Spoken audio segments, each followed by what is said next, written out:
Soal bela KPK, saya pembela KPK. Cicak buaya, saya pembela KPK. Tapi kita harus sadar KPK itu sekarang sudah berubah. Jokowi saja bisa berubah, masa KPK tidak berubah?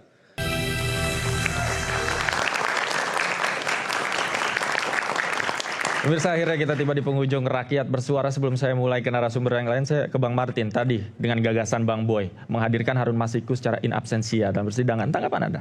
Ya, saya pikir itu alternatif yang baik ya. Namun kan sekarang dari hasil pekerjaan KPK yang akhirnya outputnya adalah penetapan tersangka terhadap Pak Hasto ini, kan ada hal yang harus dikerjakan lagi, yaitu terkait perkaranya Pak Hasto. Yang jadi pertanyaan sekarang adalah apakah memang harus Harun Masikunya dulu yang diadili baru Pak Hasto? Atau seperti apa gitu ya. Sayangnya ketentuan hukum pidana kita tidak ada mengatur seperti itu, Mas Davi. Makanya tadi ketika Bang Patra sampaikan, apabila ada advokat yang yakin gitu ya dan percaya bahwa dalam penetapan tersangka sudah ada dua alat bukti, itu kurang baca. Ya, saya bukan kurang baca, tapi karena baca undang-undang, syarat untuk menetapkan tersangka itu ada bukti permulaan yang cukup. Putusan Mahkamah Konstitusi mengatakan bukti permulaan yang cukup itu adalah dua alat bukti. Jadi bukan karena saya kurang baca, tapi karena saya baca undang-undang. Makanya saya percaya. Nah, yang jadi soal kan sekarang adalah di dalam alat bukti yang KPK gunakan untuk menetapkan Pak Hasto itu kan ada keyakinan KPK ya terhadap dua hal.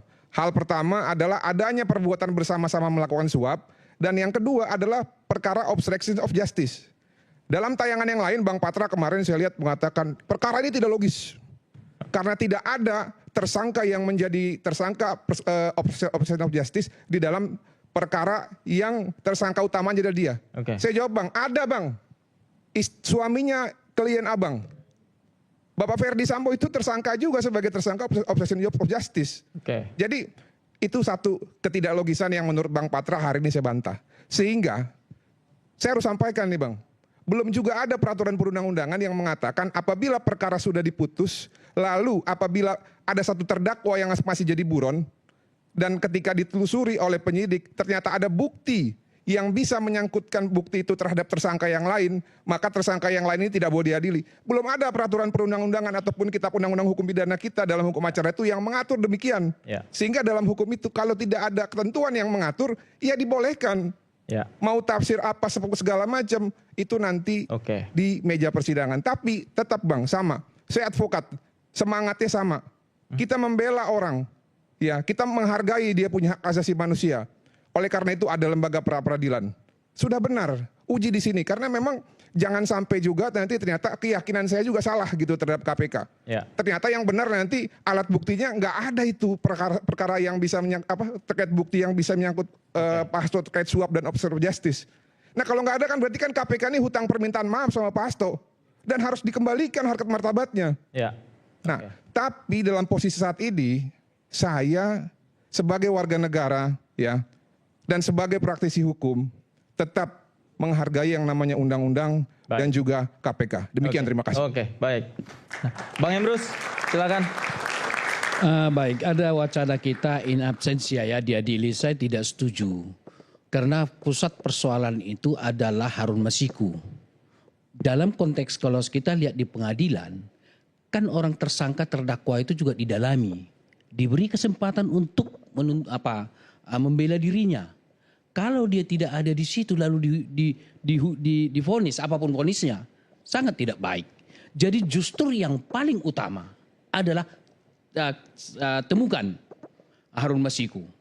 Pertanyaan saya, sebesar itu lembaga KPK dengan menggunakan dana negara yang punya pengaruh sangat luar biasa, masa seorang Harun Masiku tidak bisa ditangkap? Kalau kita bicara kritikal, walaupun masih perlu pembuktian, jangan-jangan itu dipelihara masalah ini sehingga 5 tahunan diangkat lagi. Jadi KPK harus independen, harus profesional. Seperti dikatakan oleh juru bicara tadi. Tapi terbukti tidak profesional juga. Karena orang sudah meninggal dipanggil. Itu pelanggaran hak ajasi. Terus terang, ketika dipanggil orang yang sudah meninggal, yang menjadi beban psikologis, beban di tengah masyarakat, hukuman sosial adalah keluarganya. Pertimbangkan itu. Gitu loh. Masa misalnya saudara saya yang sudah meninggal misalnya dipanggil. Beban nggak bagi kita? Ini harus dipertimbangkan. Tidak boleh kita berpikir mekanistis. Oke. Yang terakhir saya mau katakan bahwa perlu menurut saya sistem rekrutmen komisi KPK kita evaluasi. Kenapa? Karena sepanjang itu diputuskan melalui proses politik. Panselnya diputuskan oleh presiden melalui dia jabatan politik. Oke. Sepanjang itu tidak bisa dilepas pengaruhnya, buktinya. Ya. Saya mau buktikan bahwa eksekutif mempengaruhi KPK. Bukankah Jokowi pernah memarahi ketua KPK? Oke, Itu bukti intervensi. baik. Itu yang baru diungkap. Yang tidak terungkap bagaimana? Ya. Jadi oleh karena itu perlu dievaluasi supaya tidak dibawa eksekutif atau prosesnya tidak melalui keputusan politik yang saya tawarkan. Oke. Belum tentu yang terbaik. Oke. Kenapa bukan perwakilan organisasi keagamaan mewakili dikirim mereka putra-putri terbaiknya masuk di KPK. Oke. Jadi lepas daripada kekuatan politik. Demikian. Oke, baik. Bang Yudi, silakan komentar. Ya, karena penutup ya bagi saya hukum harus ditegakkan walaupun langit runtuh ya. Bahwa semua nanti teka-teki ini akan terjawab di sidang pra-peradilan karena memang KPK tentu tidak akan membuka ya penyidikan yang mereka lakukan, apa saja yang mereka temukan dan alat bukti apa berbicara seperti apa. Jadi kita lihat dan saya masih yakin, sekali lagi masih yakin bahwa apa yang dilakukan oleh KPK sudah sesuai dengan prosedur hukum dan ini adalah penegakan hukum. Begitu Mas. Oke, Mas Yudi masih yakin. Bung Ya. Patra, silakan. Kalau Pak Guntur tadi Oke, Bang Boy dulu, silakan. keluar dalil, saya juga bisa menyatakan Laisa Kamis Harun Masiku Sayun gitu. Sebenarnya ini dalil, saya tidak Laisa Kamis Liki Sayun, tapi itu artinya tidak ada makhluk yang menyerupai Harun Masiku di Indonesia ini. Bahkan keberadaannya pun ada hadiah 8 miliar. Dan dari saya adalah iPhone seri terbaru. Jadi saya menghimbau Harun Masiku untuk memunculkan diri, mendatang diri. Dan saya bersedia jadi lawyer Anda. Meskipun memang saya sebenarnya menolak kasus korupsi apapun untuk jadi lawyernya. Tapi khusus untuk ini saya bersedia jadi lawyernya. Oke, bersedia untuk ya. menghadapi persidangan. Paling-paling kena maksimal 2 tahun. Saya usahakan 1 tahun. Dan kemudian menikmati 8 miliar dan iPhone seri terbarunya. Makasih. Baik, Bang Patra, silakan. Terima kasih Pak Davi. Jadi sekarang kita sudah dalam proses pengajuan permohonan pra-peradilan. Ya. Di dalam permohonan itu salah satunya dalil yang diajukan oleh Pak Hasto melalui kuasa hukumnya adalah penetapan tersangka terhadap Pak Hasto tidak didasari dengan adanya alat bukti permulaan yang cukup. Tidak didasari 2 alat bukti. Nah, mengapa itu mau kita sampaikan? Kalau isinya hanya keterangan-keterangan yang dianggap bukti baru, maka di dalam hukum acara itu keterangan-keterangan itu tidak memiliki nilai pembuktian kalau dia tidak dipersandingkan dengan alat bukti yang lain. Dan ini perkara suap. Ini perkara memberikan sesuatu di mana secara tegas dalam putusan sebelumnya dinyatakan bahwa uang tersebut berasal dari Harun Masiku. Di dalam persidangan juga disampaikan bahwa tidak ada bunyi, tidak ada kaitan, tidak ada yang namanya keterlibatan Pak Hasto. Ya. Maka valid kita tanyakan apa alat bukti yang digunakan oleh KPK dalam menetapkan Pak Hasto sebagai tersangka. Tentu masyarakat mau melihat nih. Dan saya dalam kesempatan ini Pak Davi, kita juga minta nih doa masyarakat seluruh Indonesia. Ya, bahwa hakim yang memeriksa dan mengadili ini betul-betul hakim yang punya hati nurani. Betul-betul hakim yang betul melihat nanti dalam persidangan. Betul-betul hakim yang akan mampu memberikan keadilan. Karena dalam satu ajaran kita bisa hidup tanpa kebaikan. tetapi kita tidak bisa hidup tanpa keadilan. Baik. Ya, jadi mudah-mudahan Ya. putusannya nanti sesuai apa yang kita mohonkan. Oke. Bahwa penetapan Pak Hasto selaku tersangka tidak sah. Oke. Itu saja. Baik. Makasih. Oke. Pak Irma, silakan. Iya, jadi kan sama juga mengharapkan agar KPK kalah ya kan. Tadi sudah ya. Jadi ini kan masalahnya kita ini jangan juga menyempitkan arti dari korupsi yang selama ini disesatkan hanya sebagai kerugian negara saja. Bahwa akar dari korupsi itu ada dua, yaitu conflict of interest sama abuse of power. Nah, dua hal itu adalah hal yang pertama kali dicermati. Anda di KPK pasti tahu bahwa itu berhubungan dengan kuasa seseorang yang bisa telepon membebaskan seseorang, apakah dia koruptor, apakah dia kriminal, atau mengurangi hukuman. Iya kan? Jadi tanpa terlibat uang pun yang namanya power itu bisa membuat orang yang harusnya dihukum menjadi tidak dihukum. Atau sebaliknya. Jadi dalam hal ini memang kita mengetahui banyak kelemahan KPK. Tapi KPK itu tidak mungkin menjadi kuat tanpa dukungan dari masyarakat, dari Anda-Anda sekalian. Yang namanya korupsi itu adalah organized crime. Artinya extraordinary crime yang tidak ada kwitansinya, tidak ada tanda terimanya. Bahkan saksinya pun biasanya tidak berani angkat suara. Kecuali di antara mereka bertikai, kecuali ada perebutan kekuasaan. Nah, dengan mengetahui bahwa dasar dari korupsi itu adalah bersama-sama dan sebagai sebuah organized crime, maka nggak bisa dilihat dari hanya satu perkara saja. Baik. Selalu berkaitan dengan yang lain. Apa yang harus dilakukan KPK ketika sudah membuka satu kasus? Yaitu mengungkap modusnya bagaimana. Kenapa bisa menjadi seperti ini? Kan sekarang rakyat bertanya-tanya, kenapa sih negara ini heboh sekali? Hanya gara-gara seorang Harun Masiku. Tetapi ada kaitan di belakangnya yang menjadikan motif ataupun modus dari korupsi ini bisa dicegah di kemudian hari. Kalau tidak terulang lagi. Dan ketika KPK dikalahkan terus di pra-peradilan, maka kepercayaan publik itu akan menjadi sangat menipis.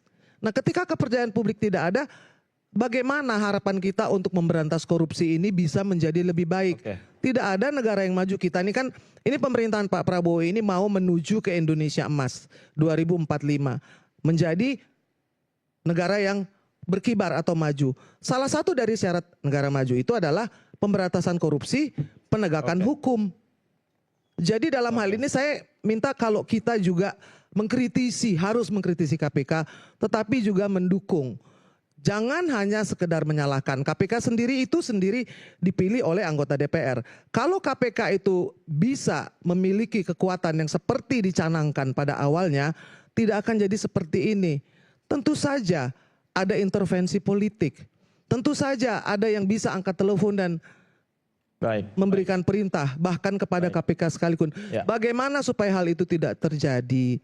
Kenapa? Agar uang rakyat, agar juga demokrasi tidak terluka, agar kita tidak semakin terbebani. Kenapa? Karena yaitu koruptor ataupun orang-orang yang menggunakan kekuasaannya untuk korupsi itu membuat yang miskin menjadi semakin miskin. Baik.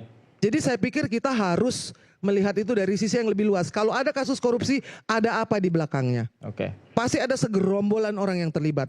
Tidak mungkin hanya satu saja. Kalaupun ada satu saja itu menjadi kambing hitam.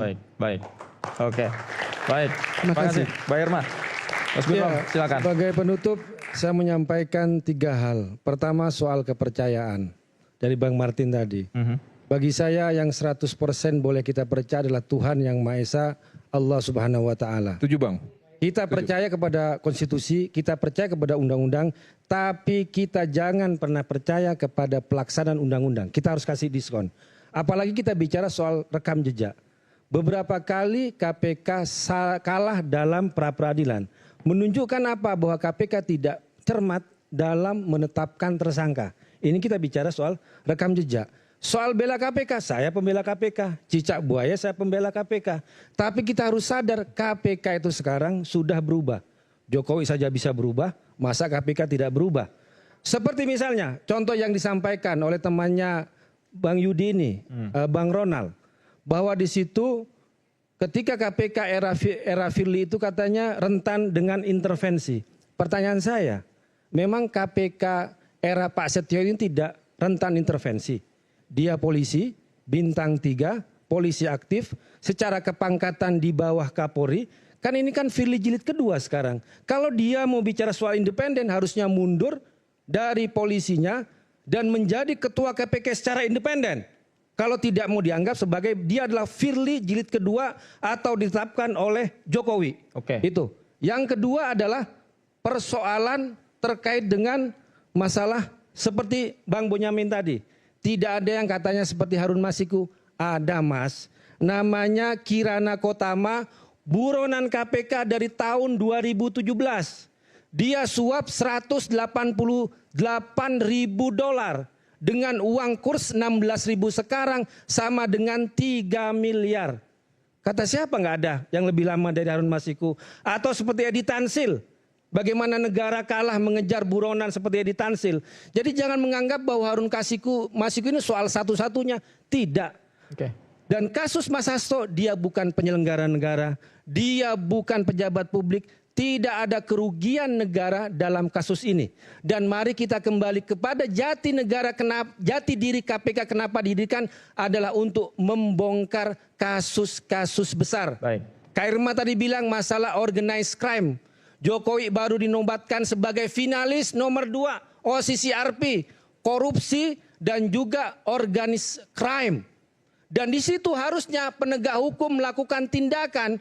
Ubaidillah Badrun sudah 5 kali bolak-balik ke KPK melaporkan ada dugaan korupsi, kolusi, nepotisme keluarga Jokowi. Ada Bobi, ada yang namanya siapa Gibran, kemudian juga namanya Kaisang. Baik. Kemudian nama Bobi dan Kahiyang disebut sebagai fakta pengadilan dalam sidang soal izin tambang.